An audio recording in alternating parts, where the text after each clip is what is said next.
aqui.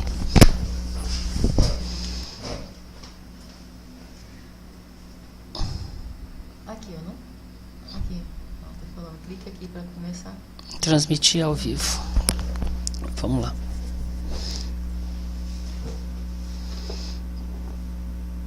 Ótimo. Boa noite. Nós vamos começar em breve. Estou terminando de configurar as apresentações aqui. Conseguiu ouvir alguma coisa aí, meninas? Tá carregando. Tá carregando, né? Então vamos lá.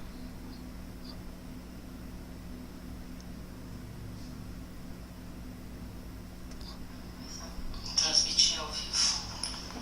Vamos lá.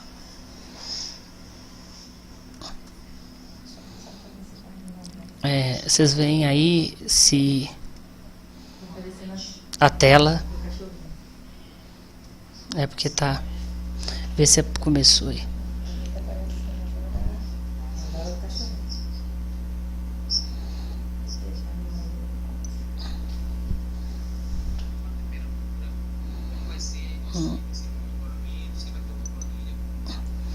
Cachorrinho ainda? Agora tá. É porque tá demorando. Vamos ver. Isso. Boa noite.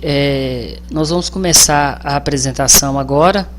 Eu sou iniciante aqui no YouTube, então a gente tem muita dificuldade para apresentar.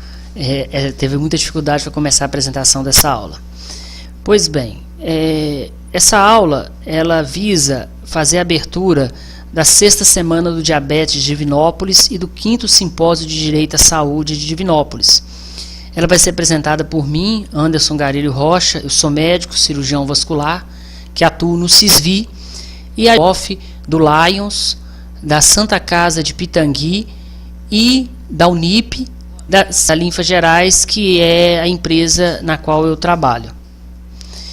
Bom, eu declaro que não há nenhum conflito de interesse meu, financeiro, ou pessoal, ou político, com a apresentação que eu estou fazendo hoje. Bom, é importante a gente deixar uma coisa que surgiu sem nenhum planejamento. Desde 2013, nós vemos as repercussões do pé diabético junto à população. Isso de saúde público que sequela e deixa muitas pessoas desamparadas. Finalmente, em 2015, nós conseguimos fazer a primeira semana do diabetes de Divinópolis. Ela foi instituída através de uma lei que emanou da Câmara dos Vereadores e foi outorgada pelo Poder Executivo. Nós tivemos como nosso papel que a gente tem que ter para ajudar essas pessoas, certo? Então, são parceiros nossos desde o início, a Teixeira, da Faculdade de Enfermagem da Universidade Federal de São João del Rei, o Dr. Marco Aurélio Lobão, do SAMU, os meus preceptores, o Dr. Charles Simão, o Dr. Sérgio Figueiredo Campos Cristo, o Dr. Ubiratã Domingues, do Ministério Público, sempre esteve ao lado da gente, nos orientou e nos ajudou. O desembargador Marcos Lincoln também sempre nos apoiou. O Dr. Cláudio de Castro, da Central de Leitos de Regulação, e o presidente da Associação Brasileira de Flebologia, o Dr. Carlos Carvalho. Então, em 2016, nós falamos sobre a saúde baseada em evidências, porque isso também impacta o diabetes. Com tantas medicações e tecnologias novas surgindo, a gente tem que ter o cuidado de não incorporar tecnologias que vão ser mais prejudiciais do que benéficas. Depois, nós falamos, já que nós falamos de amputação, de sequelas como a cegueira, como a hemodiálise, nós tocamos no assunto de bioética, que é muito importante, sobre esse aspecto de o que o paciente realmente tem direito, até onde vai esse direito, até quando a gente pode intervir, até quando o poder do paciente de decidir deve ser respeitado ou não. Nós nos debruçamos sobre isso em 2017. Em 2018, o tema que está aflorando e está muito em voga hoje em dia, que é a segurança do paciente. São pacientes que são polimedicados, que têm várias internações, que necessitam de uma estrutura de saúde constantemente, ou seja, sempre estão expostos ao ambiente assistencial, e esse ambiente assistencial, infelizmente, ele porta, às vezes, a mais riscos do que benefícios. E com toda essa base, a base ética, a base da medicina baseada em evidência, a base da segurança, nós falamos sobre regulação. Porque hoje o nosso problema maior na saúde, no meu entendimento, não é a falta de dinheiro, é a falta de gestão por parte dos entes governamentais, que colocam os hospitais, os pacientes, os médicos reguladores, os socorristas em situação de desamparo, que realmente desumana. Ela é uma situação que a gente vê o sofrimento em cada um desses profissionais e principalmente nos pacientes, que entendem muito pouco. Nós sabemos que está errado, mas nós entendemos o que está errado. E o paciente, às vezes, ele está ali naquela situação, está sendo desamparado, ele não entende o porquê que aquilo está acontecendo. Entender o porquê alivia um pouco o sofrimento, mas todos nós sofremos com essa situação de desamparo que a gente está submetido diariamente. E agora, 2020, o ano do coronavírus, que mudou completamente as relações, nos obrigou a mudar a nossa forma de trabalho. Nós tínhamos um evento presencial, que era aberto ao público, e depois um evento para os profissionais de saúde, que era dividido em 2 eventos, o evento do pé diabético propriamente dito, e o evento de direito à saúde. Então, nós optamos por realizar lives. Essas lives, a gente está aí com o calendário, a gente espera que a próxima a gente seja um pouquinho mais profissional. E o que a gente quer com essas lives? Conscientizar a população de que esse é um problema real. Conscientizar a população de que o cuidado, o zelo e a atenção primária podem resolver 90% desses problemas. E capacitar, dentro do possível, os profissionais da atenção primária, o agente comunitário de saúde, o técnico de enfermagem, o enfermeiro, o dentista, o médico do PSF e os médicos das UPAs e também os profissionais de saúde da UPA, para identificar quais são os pacientes de risco, qual o nível desse risco, se é um atendimento que precisa de prioridade, se é um atendimento eletivo, se é um atendimento de urgência, para que nós não venhamos a postergar, ou seja, atrasar o atendimento de um paciente que poderia ter perdido um dedo e porque ficou 4, 5 dias fazendo curativo, esperando uma consulta especializada que só Deus sabe quando vai acontecer, perde uma perna. Então, eu peço aos profissionais de saúde que se interessarem a fazer a inscrição através do e-mail que está aí, feridasonline@gmail.com, ou através do WhatsApp, 379-9660-7466. Porque, como são palestras que têm conteúdo técnico, os conceitos e as normas éticas não permitem que sejam abertos à população. Então, precisa que os senhores enviem o nome, o registro profissional, para que a gente possa fazer o cadastro e liberar o acesso. Então, qual que é a verdade que nós vivemos atualmente? A verdade é que a saúde, apesar dela ser vista como um direito fundamental, ela é definida pela Organização Mundial de Saúde de uma forma que é uma forma extremamente ampla e que impede, a OMS define como um estado de completo bem-estar físico, mental e social, e não consiste apenas na ausência de doença ou de enfermidade. Ou seja, se meu bem-estar é tomar um vinho, o nosso governo tem que arrumar um vinho para mim, então isso precisa ser filtrado dentro de uma realidade, e o coronavírus trouxe essa realidade. A demanda, às vezes, não pode ser suprida, o governo vai ter de suprir o que? A necessidade, aquilo que é essencial e que é urgente, porque as demandas elas não param de crescer e nós não conseguimos findar com as demandas. Então, nós temos na nossa Constituição Federal, no artigo 198, que é as diretrizes. E o que essas diretrizes dizem e que não é cumprido? que é o atendimento integral, com prioridade às atividades preventivas, sem prejuízo dos serviços assistenciais. Não se vê, de regra, políticos falando que se investiu em educação de profissionais de saúde, em educação da população para prevenção de doença. Tomógrafo, ressonância. Mas se eu educar o profissional de saúde, capacitar esse profissional de saúde para que ele consiga identificar esse paciente, atuar nesse paciente antes que esse paciente complique, eu não vou precisar do tomógrafo. Eu não vou precisar do tomógrafo. Tá? Então, que as ações dos serviços de saúde têm que ser feitas através de diretrizes. O que eu vejo como especialista toda vez que se vai transferir um paciente a primeira exigência do sistema. Não falo do médico, nós não falamos de pessoas, não falo do enfermeiro, nós falamos do sistema. Onde está o duplex scan do paciente? Sendo que uma portaria ministerial diz que esse exame não é essencial para configurar a urgência. E aí o que acontece? O paciente está na UPA, ele está com o dedo infectado, ele está esperando o duplex, ele vai ter que pagar do bolso dele porque não há referência, ele consegue esse duplex 7, 8 dias depois e perdeu a perna. E o duplex às vezes é normal. Sendo que na portaria 272 do Ministério da Saúde diz que o diagnóstico é clínico e a medida de pressão de tornozelo. Eu nunca vi nenhum serviço cobrar a medida de pressão de tornozelo para aceitar uma transferência de um paciente em isquemia crítica. Então, nós não conseguimos implantar o que está nas regras que nós criamos. E o outro problema é a integralidade. Né? Nós não temos integralidade. Algumas prefeituras garantem uma consulta, mas o paciente tem que pagar o ultrassom. Às vezes garante a consulta, o ultrassom, mas não garante a cirurgia. Então, há um desperdício de dinheiro, um desperdício de tempo enorme com essas ações segmentadas que não garantem integralidade, que deveria ser garantida através de linha de cuidado, como é determinação do Ministério da Saúde. Um doente, quando ele faz uma consulta, ele não tem que ficar mendigando para conseguir um exame que é essencial, ele não tem que ficar mendigando depois do exame para conseguir a cirurgia. Isso tem que ser um fluxo contínuo. Ele entrou, seguiu os protocolos claros, éticos e rígidos.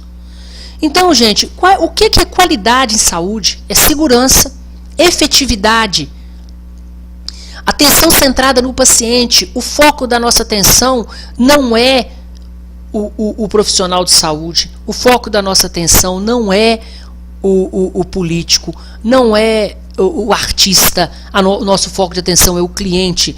Nós estamos na área de saúde para servir ao cliente.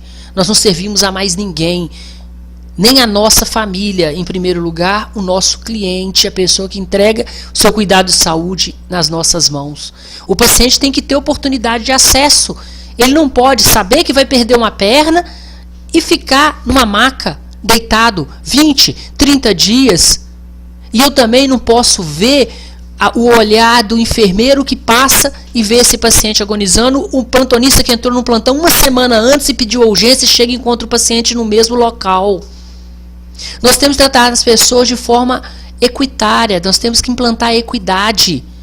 Nós temos obrigação, nós conseguimos fazer isso com o protocolo Manchester. E por que a gente não faz isso com as cirurgias eletivas? Por que um paciente com ferida na perna de varizes tem que entrar na fila de igual para igual com um paciente que tem uma variz C2, que é a veia apenas aumentada? Por que o paciente, quando entra no sistema, ele não pode escolher se ele quer fazer uma escleroterapia ou ele vai fazer a cirurgia? Ele é obrigado a aceitar o que tem. Aonde está a ética? Aonde está a humanidade nessas ações? Que não são de uma prefeitura ou de outra. É um sistema que está doente e corrompido. Então, quando o paciente nos busca, o que ele quer? Ele quer ficar saudável. Não dá para ficar saudável? Ele quer melhorar. Ele não tem como melhorar, eu tenho que ajudar esse paciente a conviver com essa doença. E chega o momento que eu tenho que ajudar esse paciente a ter uma morte digna. Porque a morte é parte do cuidado médico, é parte do cuidado de enfermagem. Garantir uma morte digna. E isso, às vezes, a gente não tem visto ser feito. O que a gente vê é pacientes serem abandonados pelos hospitais, é pacientes terminais serem abandonados pelos profissionais de saúde e, às vezes, pelas famílias. Então, a morte é estar ao lado de uma pessoa para trazer tranquilidade, tirar dor, tirar todo o sofrimento. Não é eutanásia. A gente não está preconizando que ninguém deva adiantar a morte de ninguém, mas essa morte o médico deve estar ao lado, deve amparar esse paciente, o enfermeiro, toda a estrutura de saúde deve estar ao lado desse paciente. Então, na verdade, o que a gente vê é o seguinte, uma grande falácia, muito bonito, inclusive em hospitais privados, equipe multidisciplinar, tratamento humanizado, é igual o Big Mac, você chega, vê aquele sanduíche maravilhoso no cartaz e quando você abre a caixinha o que você encontra é isso. Só que o Big Mac é uma coisa, a saúde do ser humano é outra coisa. Então, a gente não pode vender, não pode fazer no nosso dia a dia como profissionais da saúde e principalmente como cidadãos o que o Big Mac vende. Nós não somos o McDonald's. Nós somos muito mais do que isso. E é o caos que nós vivemos, porque o que nós escutamos é que eu não utilizo o SUS. Bom, todo mundo utiliza o SUS. Seja o paciente que tem o convênio melhor, ou que tem o convênio pior, ou que não tem. É a forma como utiliza o SUS e a quantidade. O paciente que tem um convênio, quando ele tem um câncer, quando ele tem hemodiálise, ele vai utilizar os recursos públicos, sim. Quando ele sofre um acidente na estrada e é socorrido pelo SAMU, ele está usando os recursos públicos, sim. Vai para o João 23, ele está usando os recursos públicos, sim. Se nós não fortalecermos o SUS, a nossa carteirinha de convênio não serve para nada. Não serve para nada. Então nós temos a população que utiliza o SUS parcialmente, e dentro dessa população nós temos também aqueles pacientes que infelizmente não têm convênios tão bons e que vão utilizar o SUS para conseguir a cirurgia indicada no convênio, o exame indicado no convênio que o convênio não cobre, que muitas vezes gera um conflito nas unidades de saúde. Por quê? As unidades de saúde trabalham com protocolos de diretrizes. O que é feito no ambiente privado, o que é feito pelo médico no consultório privado, muitas vezes não pode ser feito pela instituição pública, porque desrespeita o princípio da não maleficência. Vou explicar de uma forma muito simples. Vamos imaginar que uma pessoa decida fazer uma tatuagem, é um direito dela, o corpo é dela. Agora, o Estado não tem que pagar essa tatuagem. Agora, se a pessoa precisa fazer uma tatuagem para fazer uma maquiagem definitiva, para uma reconstrução de areola pós-mastectomia, caberia ao SUS ajudar essa pessoa, dentro de um critério de prioridade. Por quê? Se há recurso, se eu tiver que escolher entre o recurso entre fazer um acerto estético em um paciente mastectomizado e fazer uma cirurgia cardíaca, eu não posso. Não cabe essa escolha. O SUS vai precisar e o coronavírus está nos ensinando isso. E o outro problema é o caos. As pessoas buscam o SUS de uma forma caótica. Não há planejamento, não há serviços organizados. Então, só 40% da população procura o SUS de forma organizada. Cerca de 60% procuram o SUS por demanda. E o que isso gera? Isso gera uma falta de planejamento, uma falta de estruturação. Por quê? É como o pessoal diz, é o doente errado no lugar errado, na hora errada, com o médico errado. É o paciente que vai no pronto-socorro, atrás de uma receita de antihipertensivo, porque na sua prefeitura não existe o horário do trabalhador de forma correta, que no meu entendimento é de 6 às 11 da noite. O horário trabalhador de 5 às 7 da noite não dá tempo da pessoa chegar em casa, tomar um banho e consultar. Essa pessoa vai para o pronto-socorro, ela gasta uma consulta, ela ocupa um espaço, ela gera um volume de atendimento que supera, às vezes, a instituição. Por quê?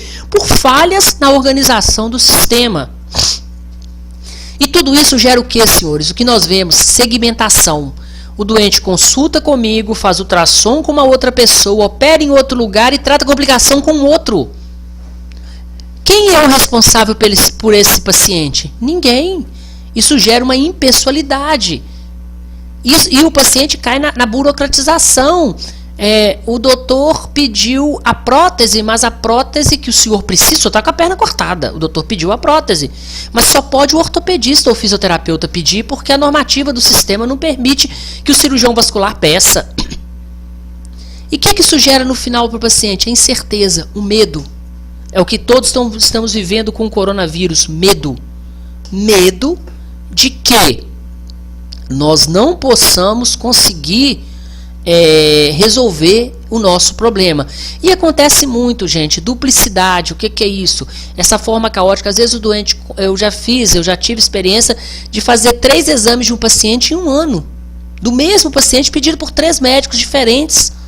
Isso vai gerar o quê? Um custo aumentado, uma baixa qualidade e uma ineficiência de escala e escopo. O que é isso? Eu não consigo transformar toda a despesa que eu tenho em uma prestação de serviço que seja benéfica para a população.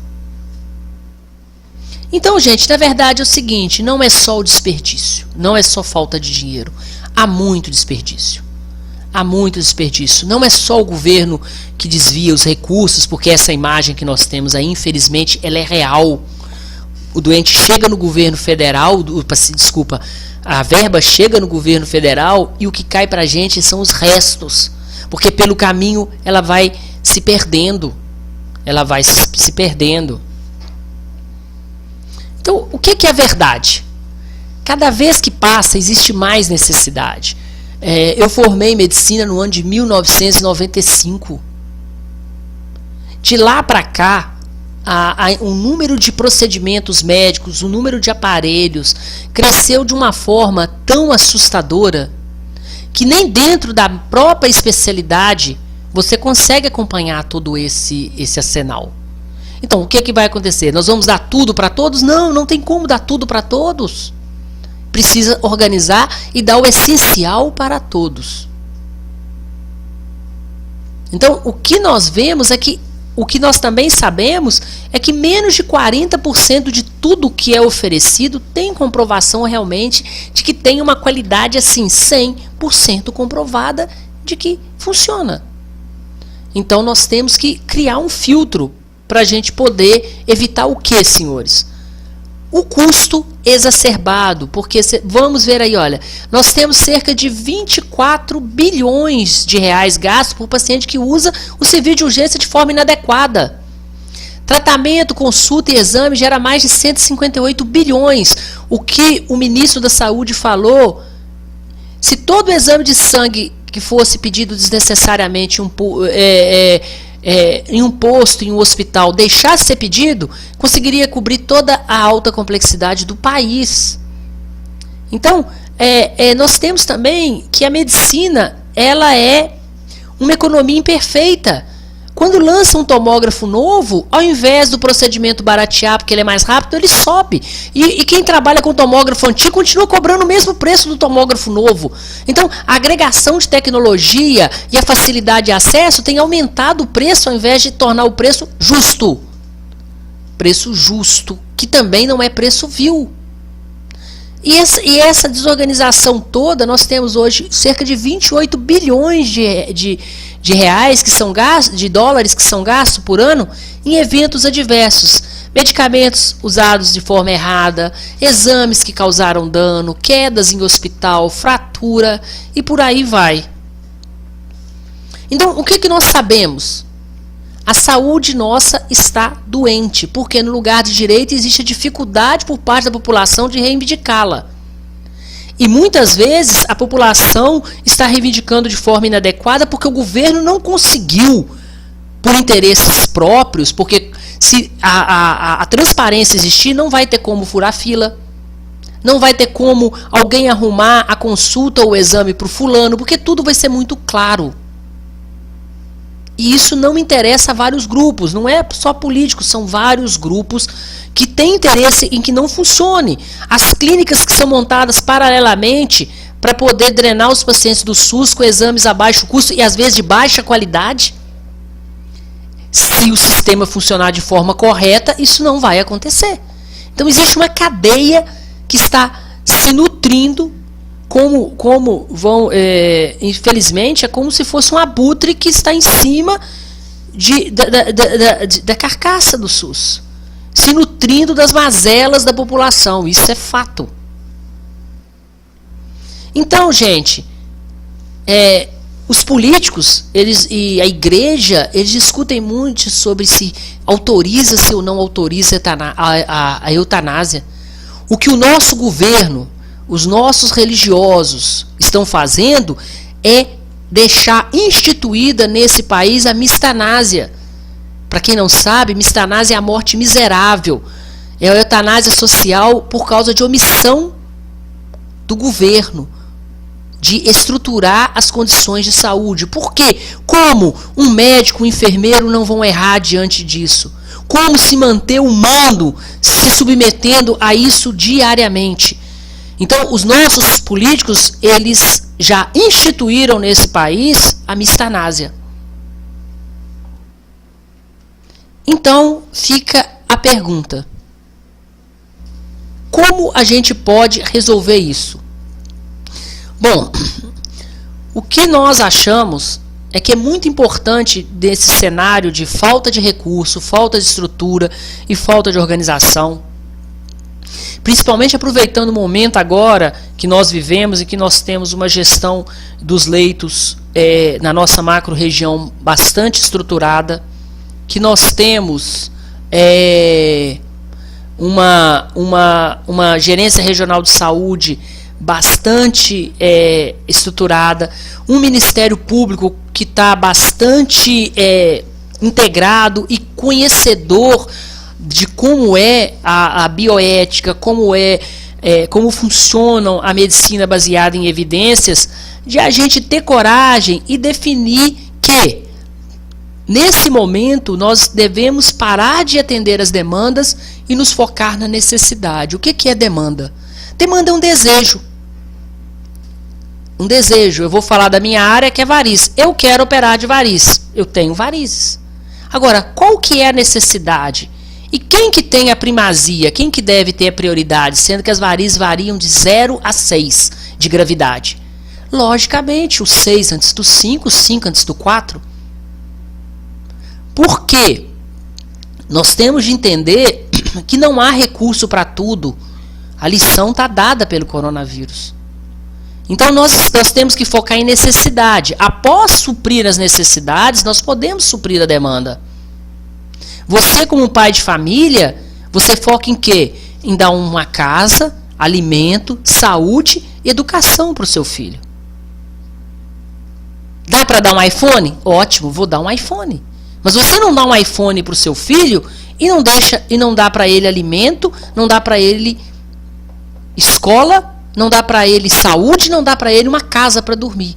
Então, o governo, gente, ele tem que agir dessa forma. Nós podemos deixar de fazer politicagem e passar a fazer política pública de saúde.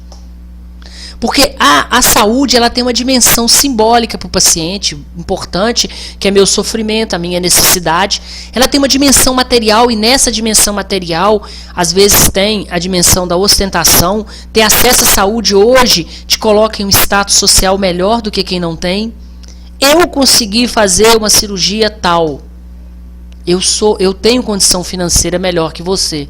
E, infelizmente, uma dimensão política.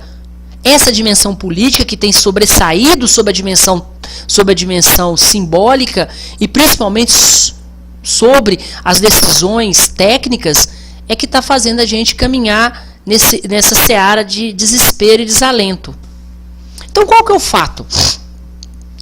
Quem interfere na formação dessa demanda? São os políticos, o governo, a população através da grande imprensa, da mídia, que às vezes presta muito favor, mas às vezes quando usada de forma incorreta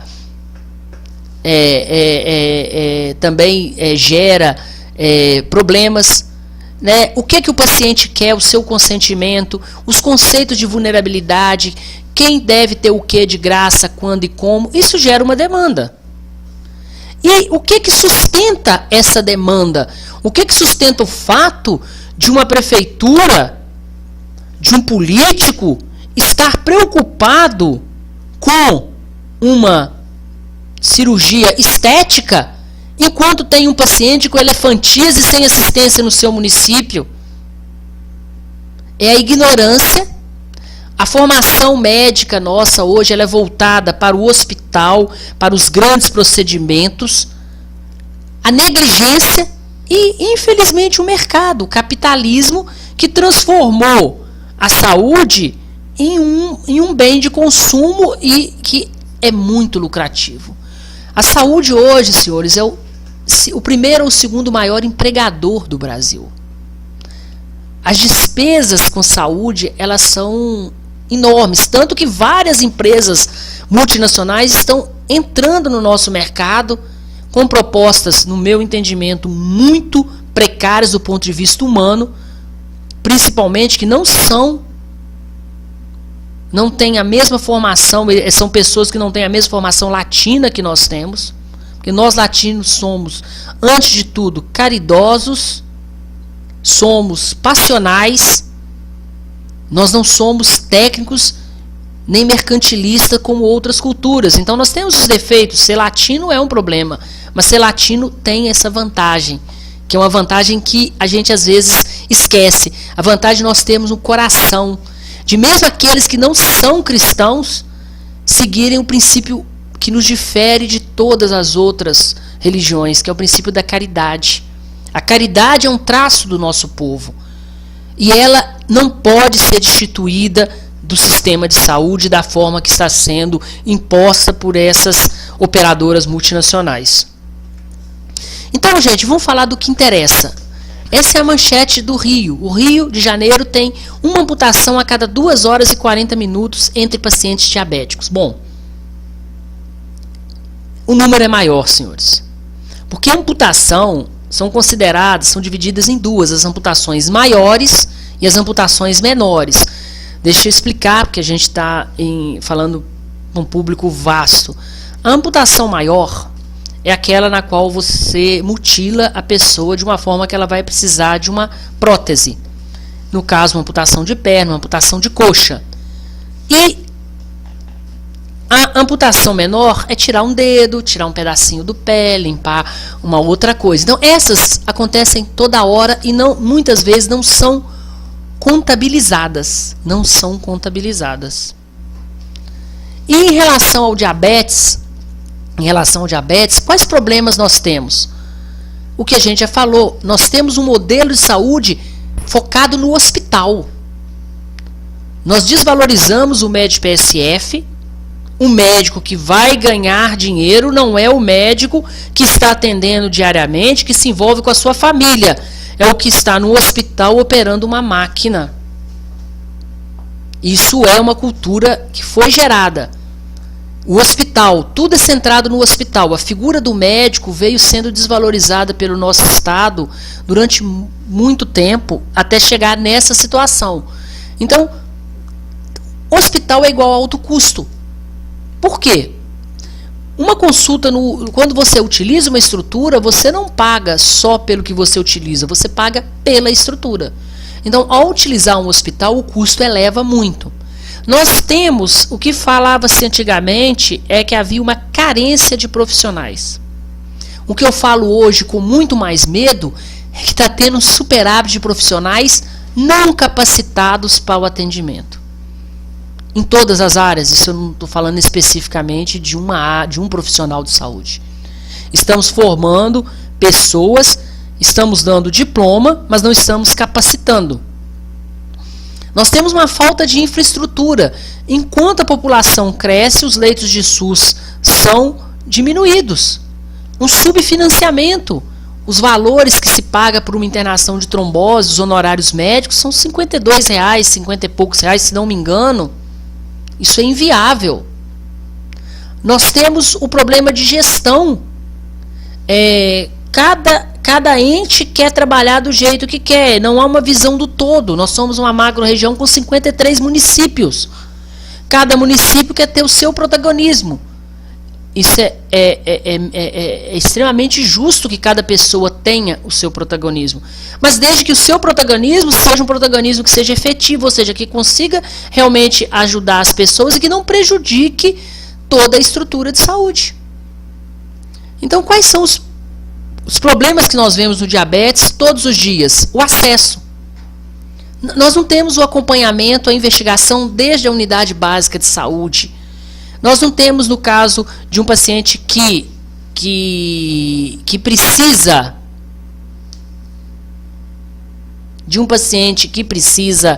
de uma amputação, o acesso imediato desse paciente. Nós temos uma baixa resolutividade da atenção básica pelo sucateamento das unidades, pelo baixo estímulo dos profissionais, pela falta de interesse de capacitar esses profissionais para ação preventiva. Nós temos uma descontinuidade na atenção, o paciente consulta, não consegue fazer o retorno no tempo justo. As amputações são cirurgias que são mal vistas.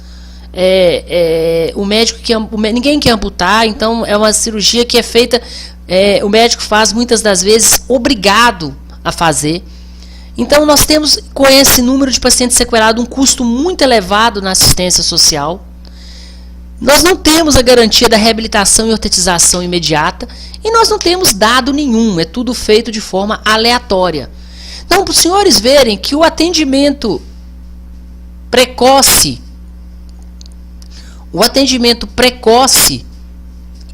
no PSF, ele resolve cerca de 90% dos problemas do paciente com pé diabético. De cada 100 pacientes atendidos no PSF de forma correta, só 2 vão ser direcionados à emergência. Só 8% vão para atenção secundária. E só 8 a 12% vão para internação eletiva. Então, nós temos de focar o quê? Na atenção primária, e utilizar os recursos de estomaterapia, de fisioterapia, do médico capacitado para identificar e classificar o paciente por risco e prioridade, desse médico PSF ter um telefone que ele pode ligar e falar assim, olha, aqui é o doutor X, estou ligando para o hospital tal, eu estou com um paciente que precisa de uma avaliação imediata. Para a gente, às vezes, ao invés de amputar aquele ditado, às vezes é melhor perder os dedos do que a mão, porque esse retardo pode transformar uma amputação de dedo em uma amputação de perna. E o que isso gera? Ineficiência. Porque tudo que a gente quer são o quê? Eficácia, atos úteis. A gente quer, efetividade. Atos úteis com custos justos. Porque a eficácia são apenas atos, a eficiência são custos. Nós queremos ter pouca despesa, porque para cada real que eu invisto na prevenção, eu não sei o número, mas é algo assim, eu economizo R$10 para tratar a complicação.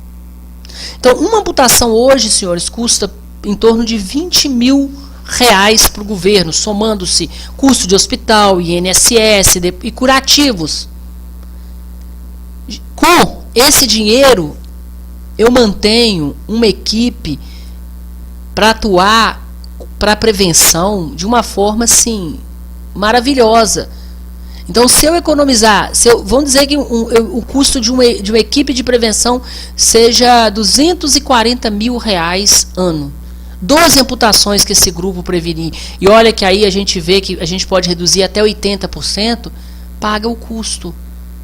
Só que aí não tem esquema de exame, não tem esquema de furar fila, não tem esquema de propina, não tem como comprar material. É claro, limpo e transparente. E como eu disse aos senhores, é o momento da gente exigir essa mudança. Por que é o momento de exigir essa mudança? Porque nós temos, à frente da saúde da nossa macro-região hoje, pessoas nas quais a gente pode confiar plenamente que estão pautadas nestes valores da transparência e da justiça. Então, gente, existe uma saída.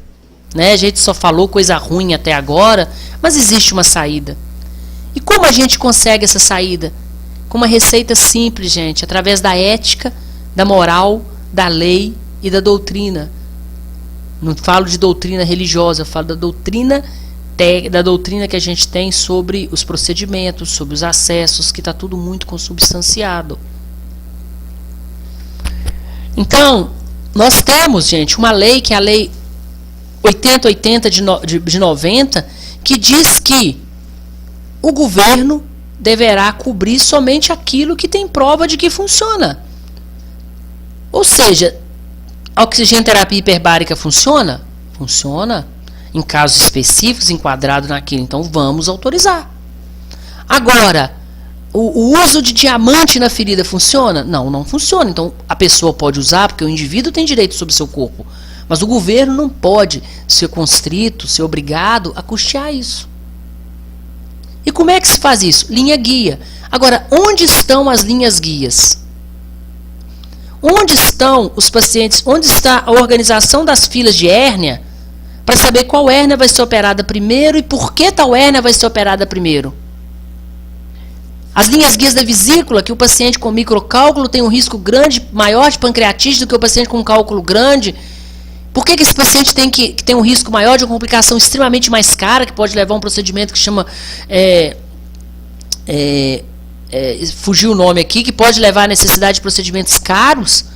Por que ele vai ter que esperar de igual para igual com o outro paciente?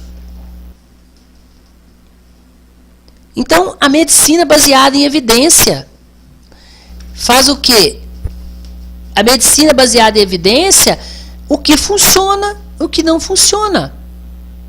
É economicamente viável ou não é economicamente viável? Toda vida tem valor? Toda vida tem valor. Agora, eu não posso sacrificar toda uma estrutura de saúde por um tratamento. Teve casos de decisão judicial em que uma prefeitura foi condenada a dar todo o orçamento de saúde dela do ano para tratar uma pessoa. Uma cidade de pequeno porte, eu não me lembro, foi em uma dessas reuniões, a gente conversou sobre isso, uma decisão judicial que todo o orçamento de um ano para pagar posto de saúde, tudo para tratar um paciente. Nós temos que buscar uma outra forma de tratar essa pessoa, não tirar de toda a população de um lugar. Nós temos que trabalhar com custo-efetividade, ou seja, unidades que tenham práticas integradas, mensuração de custo e desfecho, pagamento por pacote.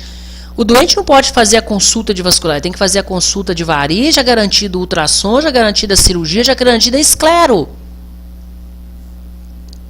O serviço tem que ser integrado. E tudo tem que ser atualizado de acordo com a situação econômica e a evolução. Nós temos de parar de olhar a saúde de um ângulo só, a gente tem que olhar o todo, nós temos que olhar, e isso é o sofrimento que passa o pessoal da regulação, o pessoal do SAMU, eles não estão olhando o paciente que está na UPA de Pitangui, eles estão olhando todas as UPAs das 53 cidades. Então, essa é uma coisa que a gente tem que passar a olhar o todo. Só para a gente relaxar um pouquinho, tem um conto chinês em que foram colocados 5 cegos para tatear um elefante. Um cego tateou a tromba e achou que era uma cobra. Um cego tateou a orelha, achou que era uma raia. Um tateou o tórax do elefante, achou que era uma parede. O outro tateou a perna, achou que era um tronco. E o que tateou o rabo também achou que era uma serpente. Mas quando você vê tudo, você vê um elefante. E nós temos que, infelizmente, gente, ocupar o nosso espaço. Nós, profissionais da saúde, nós somos protagonistas, nós temos responsabilidades que o leigo não tem, porque nós sabemos qual vai ser o desfecho desse atendimento segmentado, qual vai ser o desfecho desse retardo no acesso. Nós vamos deixar que outras pessoas, que o judiciário decida o que é prioridade, porque o judiciário às vezes é constrito a tomar essa decisão, porque nós não temos linhas guias escritas. Nós nos sentamos com o Ministério Público e estabelecemos, olha, tantos pacientes, o atendimento é dessa forma, dessa forma e dessa forma. Nós temos que pensar nas outras coisas? Temos. Mas nós não podemos pensar no projeto de conservação do tatu-bola enquanto tem criança morrendo de fome. O tatu-bola é importante, a ecologia é importante. Ela faz parte da vida dessa criança também. Mas essa criança só vai ter problema ecológico se ela estiver viva para ter esse problema ecológico. Infelizmente, são momentos que nós não temos que decidir. Nada deixa de ser importante. Só que algumas coisas têm mais prioridades que as outras. Então, gente, nós precisamos sim de regular. Sem regulação, sem regras, nós vivemos o caos. E só para citar um exemplo, seja para quem tem religião, quem não tem, até Jesus se submeteu à regra. Né? Em Lucas 17:11, Jesus cura os leprosos. Ele é Deus. Ele curou os leprosos. Os leprosos perguntam se podem voltar para a cidade. Ele diz que eles têm que procurar o sacerdote e pedir autorização, porque essa é a regra. Então, a regra justa é o caminho para que nós possamos fazer com que as pessoas consigam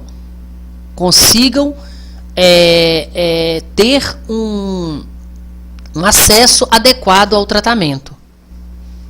Então, em relação ao diabetes, o que é que nós precisamos? Um processo de trabalho.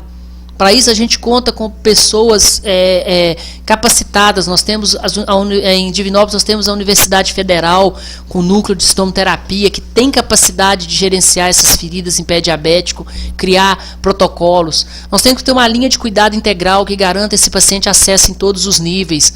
Nós temos que ter a gestão do conhecimento, incorporar o que pode ser incorporado, não incorporar o que não deve. Nós temos recursos físicos e tecnológicos, nós temos tudo para que ninguém fique na UPA, Padre Libério, esperando um atendimento.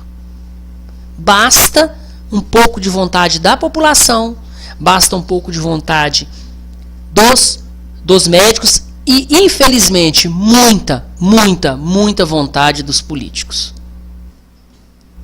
Então, é isso que a gente tinha para colocar para vocês.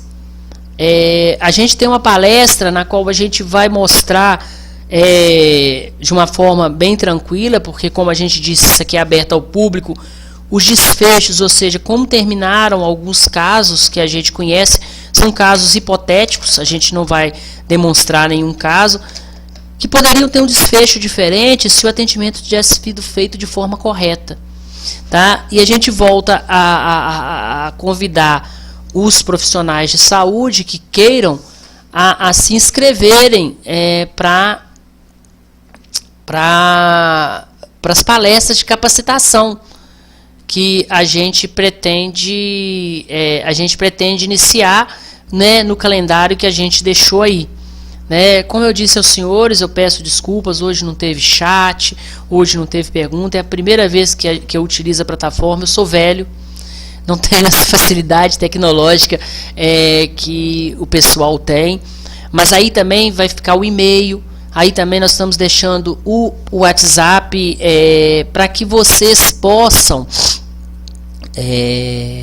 como eu vou falar, para que vocês possam mandar suas perguntas, requisitar algum material, fazerem a inscrição aqueles que são profissionais da área de saúde, para que a gente possa, assim, poder dar continuidade.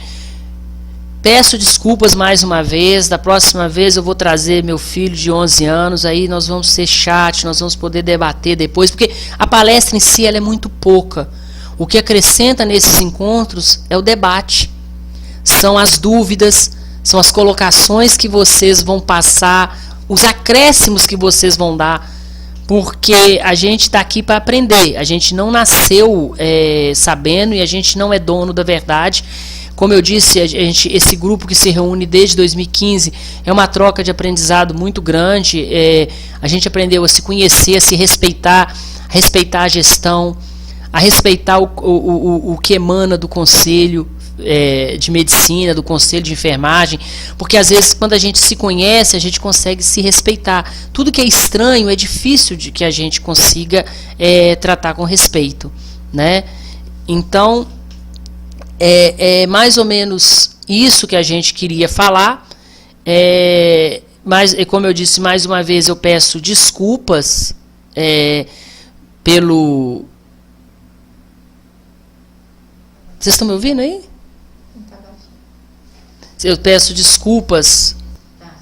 Eu peço desculpas por não ter tido chat, né? E agradeço muito a vocês por tudo. Muito obrigado.